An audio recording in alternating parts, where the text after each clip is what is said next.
Hi JR, malapit na yung Valentine's Day.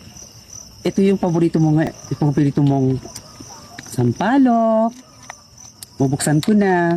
Di ba ito yung gustong gusto mo, JR? JR, hintayin kita sa Valentine's Day. JR, uwi ka na.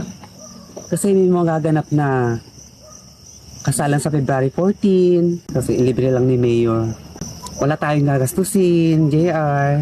Kakasal na tayo, ikaw lang ang hinihintay kong sabi ng oo. Sinuot ko na yung damit na pang kasal natin. Di ba ang ganda-ganda, di ba? JR. Oh, JR, oh, tignan mo, oh. JR. JR, uwi ka na. Sayang na yung palit yun ni Mayor. Makakatipid na tayo sa kasalan natin. Sana sumipot ka, JR. Ang kita, JR. Mama, chup-chup, JR. Kunin ko yun.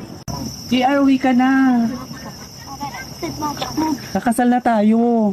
JR. JR. Run! JR. Hintay na kita, ya. JR. JR, dali. Kakasal na tayo, di ba? JR, uwi ka na. JR, uwi ka na, JR. JR, uwi ka na. Uwi ka na, JR. Kasal tayo sa February 14. Kaya uwi ka na, JR. Uwi ka na, JR.